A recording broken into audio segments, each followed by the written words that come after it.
ships that kind of understand the Pacific Trade and media savvy. You're fine.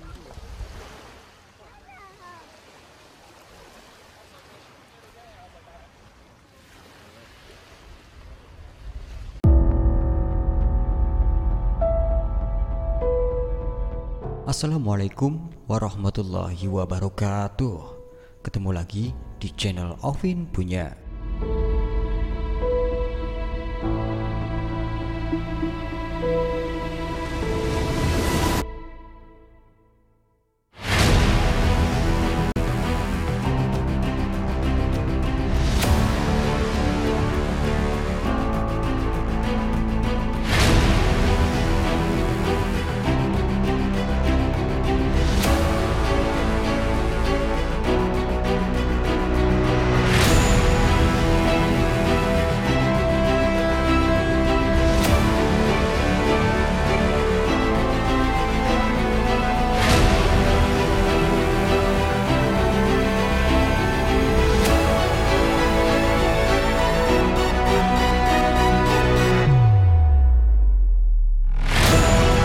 Dalam forum-forum militer Indonesia, seringkali dibahas perlunya TNI AL memiliki kapal induk dengan berbagai justifikasi. Entah berita tersebut dari mana asalnya, tapi gembar-gembor desain kapal induk yang konon katanya bernama KRI Nusantara tersebut berseliweran di lini masa sosial media. Bahkan sudah banyak ya channel-channel YouTube yang membahas tentang KRI Nusantara ini, ya kan guys? Nah, apakah benar Indonesia sudah mempersiapkan diri untuk memiliki dan mengoperasikan kapal induk? Atau mungkin pertanyaan tepatnya adalah, benarkah Indonesia memerlukan kapal induk? Bayangkan saja guys, AS yang membangun sendiri kapal induk ya, bukan membeli nih. USS Gerald Ford biayanya mencapai 12,8 miliar US dollar, jumlah yang tak sedikit untuk ukuran Indonesia. Angka yang lebih besar dari anggaran pertahanan Indonesia setahun. Belum lagi pengoperasiannya yang mencapai 7 juta dolar per hari, setara dengan 102 miliar per hari. Sungguh jumlah yang bikin geleng-geleng kepala. Sejauh ini di Asia Tenggara hanya Thailand yang memiliki kapal induk ukuran sedang HTMS Chakri Naruebet, yang bahkan tidak dihuni oleh pesawat tempur dan hanya diisi dengan beberapa helikopter. Kapal induk terkecil di dunia ini pun teramat jarang berlayar ke lautan lepas, dan bahkan oleh AL Thailand dijuluki Unofficial Helicopter Carrier. AL Thailand membeli bekas kapal AF-8S Matador tersebut dari Spanyol.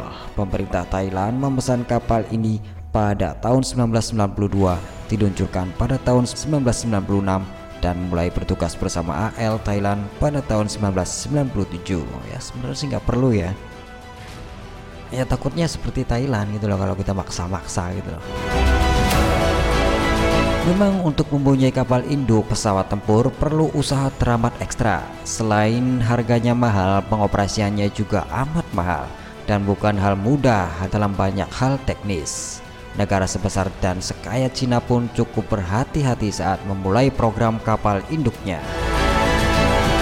Kapal induk pertama negara tersebut bernama Lianoning, yang merupakan bekas kapal induk buatan Uni Soviet Kuznetsov class yang mulai dibangun pada tahun 1985 dan dihentikan pada tahun 1991 pasca runtuhnya Uni Soviet. Kapal induk kedua dibuat sepenuhnya di Cina, namanya Shandong, yang memakai basis desain Lianoning. Cina saat ini sedang membuat kapal induk ketiga dan keempat, dan awalnya merencanakan 2 lagi tambahan. Karena besarnya biaya dan anggaran pemeliharaan harian yang begitu besar, 2 kapal induk tambahan yang direncanakan akan dibangun, yang kelima dan keenam juga telah dibatalkan pada akhir tahun 2019 lalu. Kekuatan Angkatan Laut Cina dengan 4 kapal induknya memang masih jauh dari kemampuan kapal induk AS, baik dari sisi kemampuan jelajah hingga teknologi dan kemampuan tempurnya. masih perlu waktu belasan tahun bagi insinyur-insinyur Cina agar mampu membangun kapal induk secanggih kapal induk yang dimiliki ALAS saat ini. Ini dari segi pembiayaan ya guys. Lalu bagaimana dari segi kebutuhan nih? Apakah Indonesia benar-benar membutuhkan kapal induk? Menurut kalian bagaimana guys? Ya, sepengetahuan saya, kapal induk memang sama sekali tidak masuk dalam kajian pengadaan alutsista ya. Beberapa waktu lalu TNI sedang gencar memperkuat industri pembuatan kapal perang dan kapal selam. Nah, selain itu, potensi Indonesia yang kaya akan pulau-pulau yang bisa dimanfaatkan menjadi kapal induk. Nah, itu cocok tuh, ya enggak? Jadi ya memang sih nggak bisa gerak ya. Tapi ya daripada tuh pulau-pulau nganggur ya enggak, mendingan dimanfaatin buat yaitu pangkalan-pangkalan militer itu tuh. Ya enggak, guys? Namun bila yang jadi rujukan adalah kapal induk helikopter, tentu ini sangat realistis ya, dan secara teknologi sudah memungkinkan dibangun oleh industri strategis dalam negeri kayak PT PAL gitu ya enggak. Bahkan saat ini TNI AL sudah mengoperasikan 5 kapal LPD (Landing Platform Dock) yang mampu membawa dan didarati helikopter ya. Ya bisa disebut helikopter carrier lah. Seperti dikutip dari indomiliter.com, dalam konteks dukungan pada operasi tempur, helikopter carrier akan memegang peranan vital ya. Dengan kemampuan logistik, komunikasi, dan hubungan transportasi, kapal ini bisa didaulat menjadi kapal markas. Sebagai kapal induk helikopter, dalam konsepnya PT PAL menyebut luas dek utama dapat didarati 8 unit helikopter ukuran sedang, sementara masih ada 8 unit helikopter lainnya yang berada di dalam hanggar. Belum lagi peralatan tempur lain dan ratusan personil tempur. Kita yakin nih bahwa para petinggi militer Indonesia sudah mempunyai konsep pertahanan yang di dalamnya termasuk kebutuhan akan sarana dan prasarananya ya enggak. Dan saya sangat yakin nih kalau TNI itu akan terus menambah kemampuan tempurnya. Jadi nggak melulu segitu-segitu aja ya enggak. Skill apanya pasti dia ditambahin tuh. Jadi ya kita harus trust lah kepada TNI, percayalah kepada TNI ya enggak. Ya meskipun adalah oknum-oknum yang ya cuma ngambil untung gitu loh selama lagi njabat gitu kan, biasanya kan seperti itu ya, namanya juga manusia guys, ada yang baik ada yang buruk.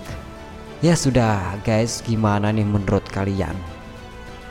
Nah jika punya tanggapan mengenai topik pada kali ini, yaitu mengenai perlu tidaknya sih Indonesia itu mengoperasikan kapal induk, atau bagaimana kalau pulau-pulau yang dimiliki oleh Indonesia ini diubah atau disulap jadi seperti kapal induk. Nah guys, silakan kalian setujunya yang mana nih? Bikin kapal induk beneran atau pulau yang dibikin seperti kapal induk gitu loh. Silakan guys, kemukakan pendapat Anda di kolom komentar. Saya Ovin. Wassalamualaikum warahmatullahi wabarakatuh. Adios.